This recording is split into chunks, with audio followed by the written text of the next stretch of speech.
साल 2025 में हरियाली तीज का व्रत हमें कब रखना है? तो हरियाली तीज 27 जुलाई दिन रविवार को रखा जाएगा। तो हरियाली तीज की पूजा विधि आइए अब आज हम लोग जानते हैं।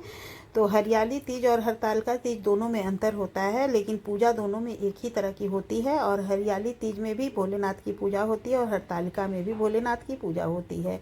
तो हमें देखिए पूजा करने के लिए इसमें मिट्टी से हमें शिवलिंग और गौर और गणेश दोनों ही तीनों चीज़ बनाना होता है। तो इस तरह से देखिए हमें साफ़ मिट्टी ले लेना है और मिट्टी में थोड़ा सा घी और दूध मिला करके उसके बाद से हमें उस मिट्टी का एक शिवलिंग बनाना है। और शिवलिंग में देखिए नीचे अर्घा भी बनाना है। अर्घा बना करके और हमें इस तरह से मिट्टी का ही गौर गणेश बनाना है। उसके बाद से एक चौकी लगा देना है। चौकी पे आप लाल कपड़ा, पीला कपड़ा, कोई भी कलर का कपड़ा बिछा लीजिएगा। उसके बाद से उसमें हमें एक थाली या प्लेट रख देना है और उसी में हमें पूजा करनी है। तो इस तरह से देखिए हमें शिवलिंग बना लेना है। अर्घा बना करके उसमें शिवलिंग बना दी और हमें गौर और गणेश इसी में बना देना है मिट्टी से ही। इस तरह से देखिए हमें थाली में ही रख देना है। उसके बाद से हमें पूजा करनी है। तो हरियाली तीज के व्रत में हमें दिन भर व्रत रह के आप शाम को पानी पी सकती हैं या तो फिर आप पूजा करने के बाद पानी पी सकती हैं। तो इसकी पूजा दिन में ही होती है। आप दिन में या तो सुबह भी पूजा कर सकती हैं या शाम को भी पूजा कर सकती हैं। तो इस तरह से देखिए हमें शिवलिंग बना लेना है। फिर हमें सभी को जल से स्नान करवाना है। तो इस तरह से श्री शिवाय नमस्तुभ्यं बोलते हुए पहले गणेश जी को, फिर भोलेनाथ को दूध से स्नान करा दीजिए और उसके बाद से जल से स्नान करा दिए। मैं थोड़ा थोड़ा जल डाली हूँ, आप चाहे तो एक लोटा पूरा जल डाल सकती हैं और आप एक कलश भी रख सकती हैं यदि कलश रखना। तो मैंने कलश नहीं रखा है और एक लोटे में जल रख के उसमें फूल डाल दिया है। आप चाहे तो कलश भी रख सकती हैं। और फिर उसके बाद से देखिए तब हमें गौर गणेश गणपति, सबसे पहले हमें गणेश जी को चंदन लगाना है। उसके बाद से हमें भोलेनाथ को चंदन लगाना है। फिर हमें गौरी माता को सिंदूर लगाना है और गौरी माता को सिंदूर लगाने के बाद हमें अपने मांग में भी सिंदूर लगाना है। उसके बाद भोलेनाथ को हमें इस तरह से बेलपत्र चढ़ाना है। गणेश जी को भी एक बेलपत्र चढ़ा दीजिएगा।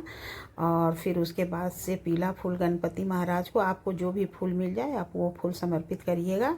इस तरह से हमें सभी तरह का फूल जितने प्रकार का मिल जाए, गौरी माता को हमें लाल कलर का फूल ही चढ़ाना है और वस्त्र स्वरूप हमें इन्हें कलावा ओढ़ा देना। और देखिए यदि आपके पास शिव परिवार का फोटो होगा तो आप फोटो को भी इसी चौकी पे रख दीजिएगा और उनकी भी पूजा करिएगा। और यदि नहीं फोटो है तो आप इस तरह से साधारण विधि से पूजा कर सकती हैं, सिर्फ इस तरह से मिट्टी का शिवलिंग बना करके।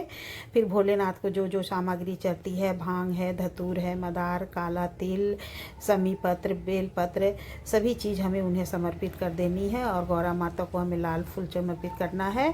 और गौरा माता को सिंदूर लगाने के बाद से हमें अपने मांग में 5 बार या 7 बार सिंदूर जरूर से लगाना है। इस तरह से हमें सुहाग लेना होता है। तो हमें एक दीपक भी जला देना है और उसके बाद से हमें भोग प्रसाद में जो भी ऋतु फल आपके मिल जाए वो फल चढ़ा दीजिएगा। और इसमें देखिए प्रसाद में मैं तो बर्फ़ी चढ़ाई हूँ, लेकिन आप लोग यदि घेवर मिल जाएगा तो घेवर का भोग लगाइएगा, क्योंकि बरसात के महीने में घेवर और वो क्या कहते हैं अनरसा, ये सब चीज़ का ही भोग लगाया जाता है। और श्रृंगार सामग्री, माता पार्वती के लिए हमें श्रृंगार सामग्री चढ़ाना है। श्रृंगार सामग्री में आप एक ब्लाउज पीस ले लीजिएगा और फिर श्रृंगार की सामग्री, कुछ दक्षिणा, और यदि हो सके तो आप साड़ी यदि चढ़ाना चाहती हैं तो साड़ी भी चढ़ा सकती हैं।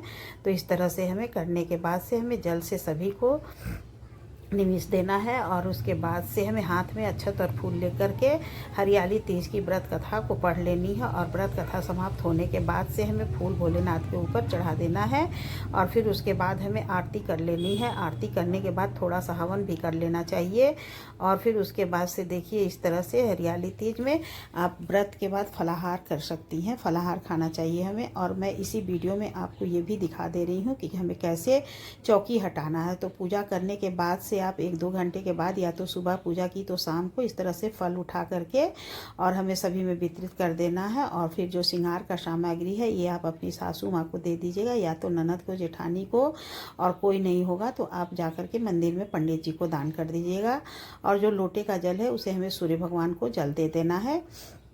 और उसके बाद से हमें जो शिव परिवार है इन्हें उठा करके हमें एक भगोना में, कटोरा में, या तो फिर बाल्टी में, कुछ चीज़ में भी हमें फूल हटा करके और इस तरह से उठाकर हमें पानी में डाल देना है। और जब पानी में ये गल जाएगा तो फिर इसे हमें किसी गमले में डाल देना है। तो इस तरह से हमें हरियाली तीज की पूजा करनी है। तो मैं पूजा विधि, यदि आप लोगों को मेरा ज़रा सा भी अच्छा लगा होगा तो लाइक कर दीजिएगा, कमेंट कर दीजिएगा एवं बेल आइकन बटन पे प्रेस कर दीजिएगा ताकि मेरा नोटिफिकेशन आप लोगों तक सबसे पहले पहुंच सके। तो हरियाली तीज का व्रत है में 27 जुलाई दिन रविवार को रखना है। नाग पंचमी से 2 दिन पहले हरियाली तीज का व्रत आता है। तीज का व्रत 3 बार, हरियाली तीज, कजरी तीज और हरतालिका तीज, जिसमें हरतालिका तीज सबसे बड़ी होती है। इसे सभी लोग करते हैं। और ये जो हरियाली तीज और कजरी तीज है, ये अपने अपने देश का जहाँ जहाँ का रिवाज है वहाँ वहाँ ये पूजा होता है। तो जो लोग भी पूजा करते होंगे वो लोग इस विधि से पूजा कर लीजिएगा। और सभी कोई कमेंट में जय शिव शंकर जरूर से लिखिएगा। सभी को हरियाली तीज की